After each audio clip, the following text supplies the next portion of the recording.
Building a PC at the moment can be a little bit tricky because prices are just all over the place. That's if you can even find them in stock. But we've gathered a lot of parts here that we believe you could build for a modest budget. Probably around £600 to £700 or dollars if you're in the United States of America. And yeah, we're going to show you exactly how it performs as well in the likes of Apex Legends, Call of Duty Warzone, and many more titles. So let's get straight into it.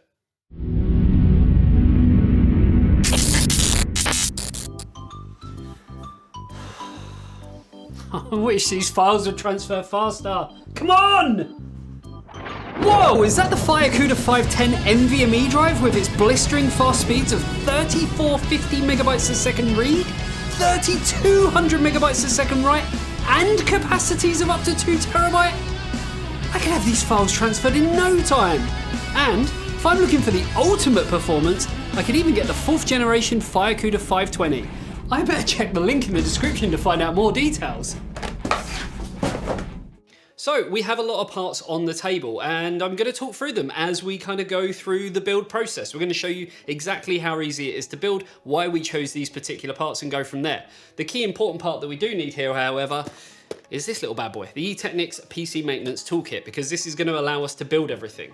So I guess really what we need to do is clear everything off the table, get building, and then show you exactly how it performs. So motherboard wise, we've gone with the MSI MAG B550M mortar. Now the M actually means it's a micro ATX board because the case we've chosen is also a micro ATX form factor. So this is a board. It doesn't mean that by going smaller form factor we're going to lose out on any kind of performance or any functionality. It's still pretty much got everything you're going to need. Being B550, it does mean that it has got PCI Express Gen 4. It's got lots of features on the rear I/O for, I guess, the budget-conscious gamer. For storage, you've got plenty of SATA ports. You've got USB 3.1. We've got a Type-C connector, 4 DIMM slots supporting DDR4, mass amounts of speeds. And we do have 2x16 slots, as well as 2x1 slots if you decide that you need maybe, you know, some extra add-in cards. You might want to put a Wi-Fi card in here because sadly, this board doesn't actually have it. You could also maybe spend a little bit more money and you could go for something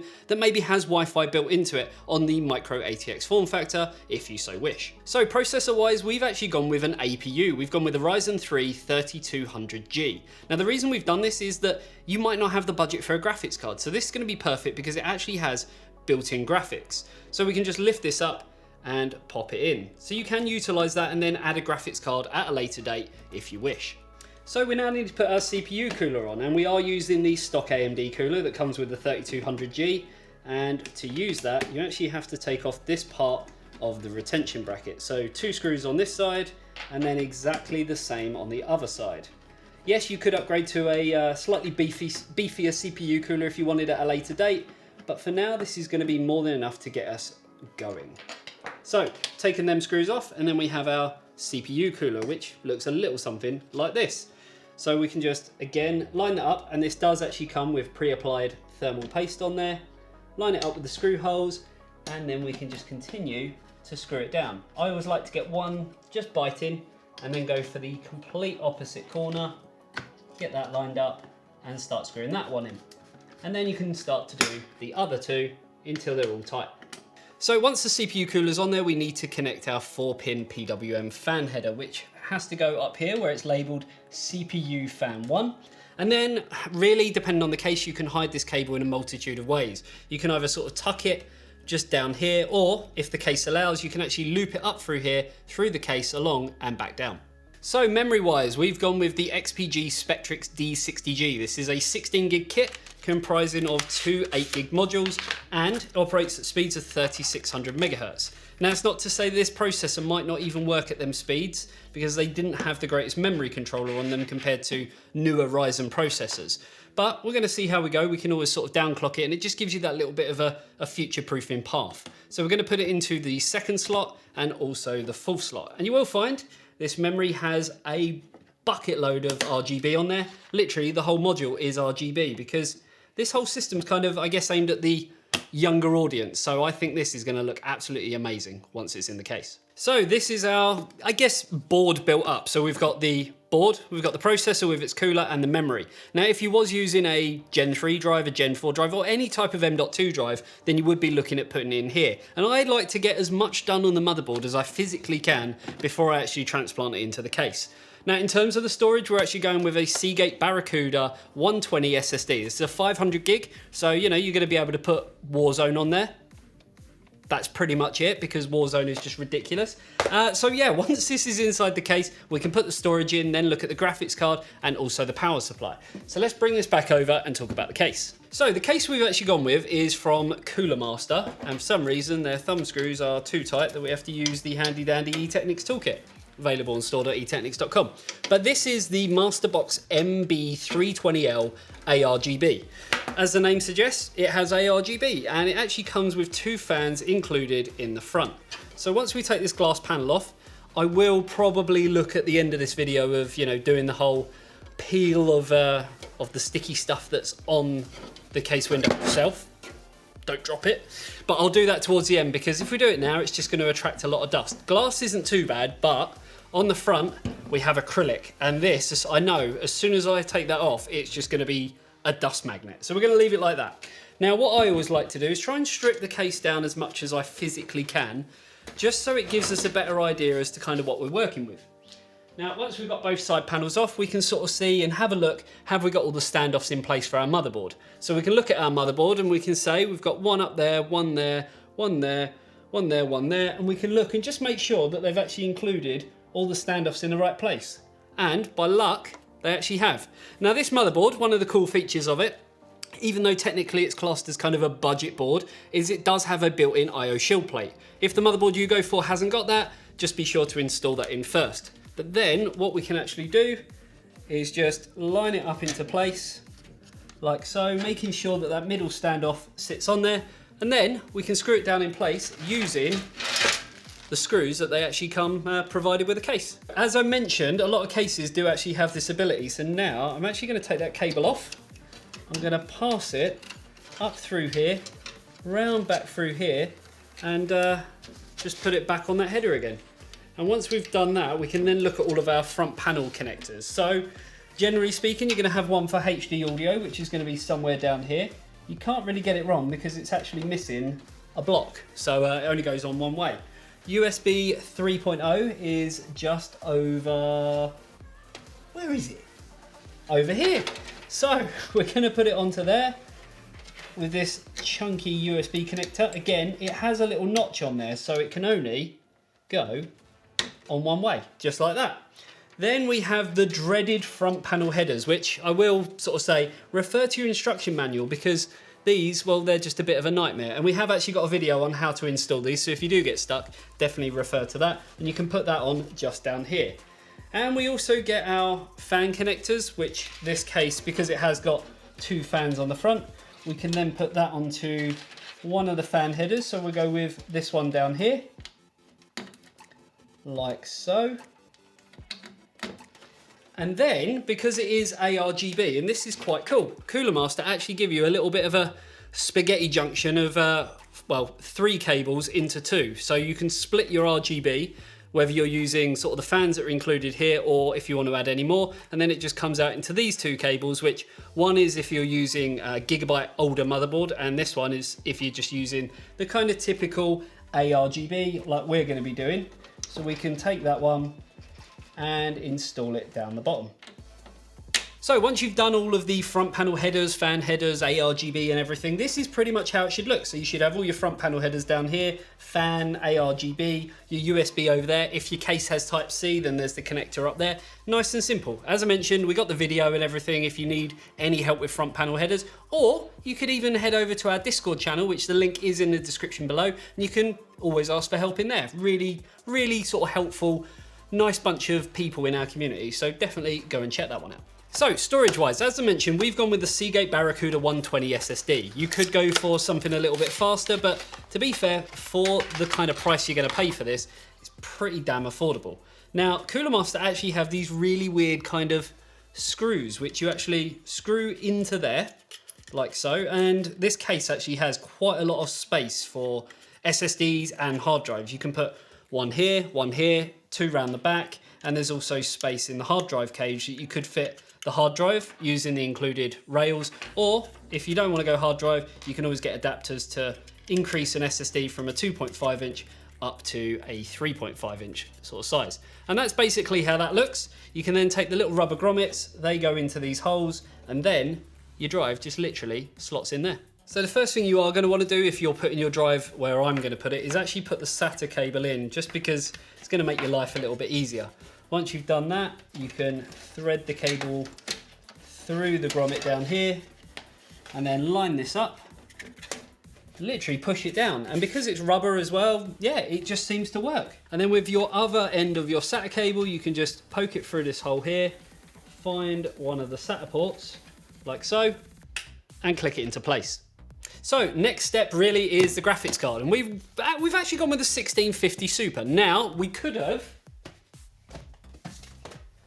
gone with this one, which is basically the same, but it's a 1650. It's a little bit cheaper, so you have got some choice with kind of what you want to go with. I wanted to go with the 1650 Super because in the types of games that we're going to be running, you're going to be fine at sort of, you know, 1440p, especially when it comes to the likes of Apex Legends, even Fortnite. Warzone, maybe you're going to want to sort of push that maybe a little bit down to like 1080p. But the first thing we want to do with our graphics card is take that out of there. And you can actually see it's quite a baby. It has only got a 6-pin on there, so we just need to be mindful if you're using a modular power supply or a semi-modular power supply that you are going to have to put a 6-pin PCI Express connector in there. I find just sort of looking around the case and realising, right, we need the 24-pin, up here we need an 8-pin, we're going to need a 6-pin for that, we're going to need SATA for that, and then that way you know what cables to take out of your power supply.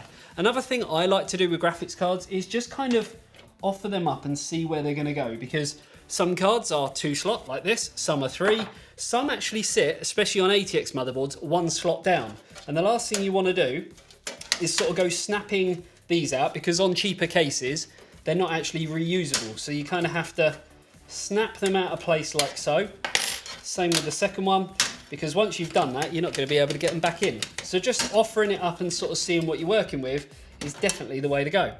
Once we've done that, we can then take our card, line it up with the slot like so, and give it just a little bit of gentle force and it will push into place like that. Then you can take 2 of the screws that come with the case, which is this one and this one, and in our handy dandy toolkit we can get the right adapter, and it's also extendable, and we can look to screw this down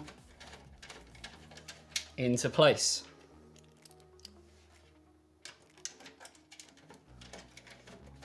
And I always just hold the graphics card up just a little bit so you know that you're screwing it down into the position you want it. Obviously with a little card like this, you haven't really got to worry too much, but with longer graphics cards, you're going to find they sag a little bit. So just kind of propping it up with your hand as you screw it down is just one of them things that you should do. So power supply wise, we've gone with the Cougar VTE. This is a 500 watt power supply and it's 80 plus bronze as well. So pretty decent efficiency. Now, power supplies at the moment are a little bit, I don't know, stock's not exactly great. So we had to go with kind of what we've gone with. And I'm going to admit, I'm not a massive fan of, you guess it, mustard cables. So we are trying to keep this as an affordable build. So if you can find a power supply that maybe is a little bit more expensive and doesn't have mustard cables, happy days. If not, you can always buy custom cable extensions just to make things look a little bit prettier. But we're going to go with it because, I mean, it's kind of what we have available at the moment.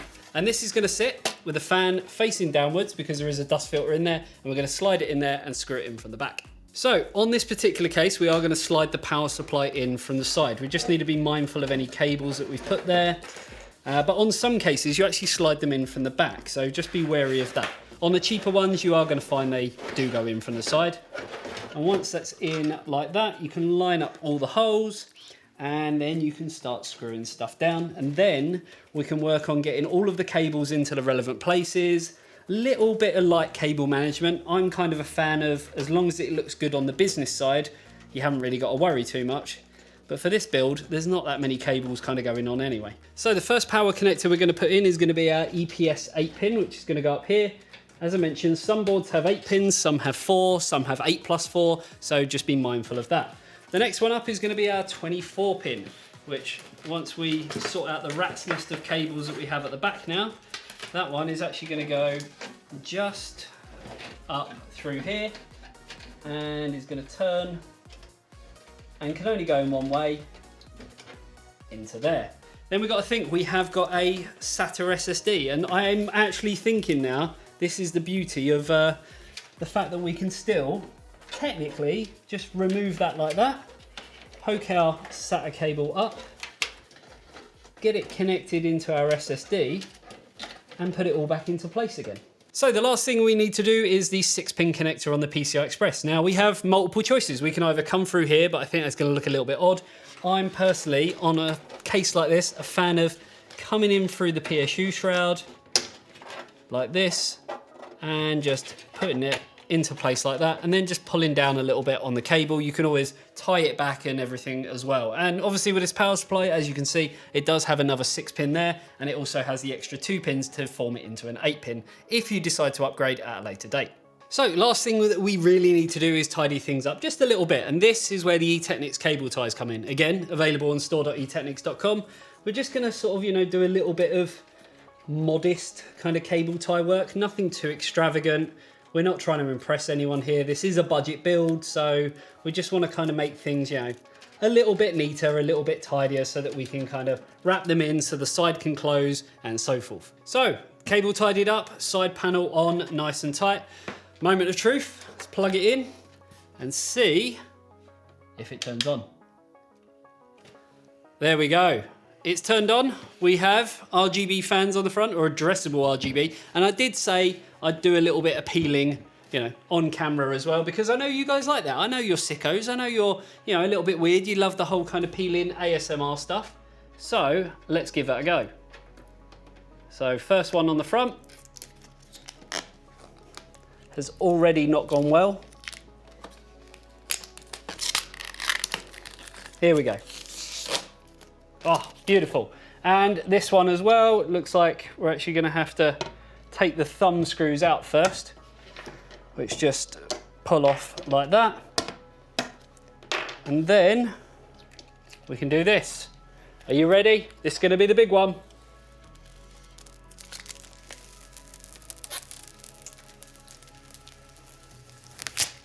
Ah, beautiful.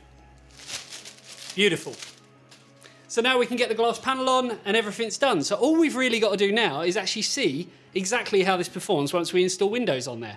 So we're probably thinking Fortnite, we're thinking Apex Legends, Call of Duty Warzone, maybe throw in a few other curveballs in there as well, like Doom Eternal. I might even see how it runs with Cyberpunk. Who knows? Let's get to it.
So there we have it, the build is done and you've seen the performance, and overall I'm pretty happy, I guess. So there's certain games like CSGO which, you know, are always going to be giving us glorious frame rates. There's never going to be any issues there.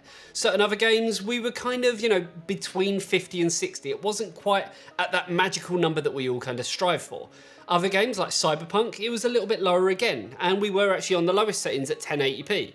Other games are obviously engineered and geared very differently, like Doom Eternal. We were able to actually get pretty decent frame rates, even at 1440p. If you wanted that little bit higher, you could drop it down to 1080p and get even more.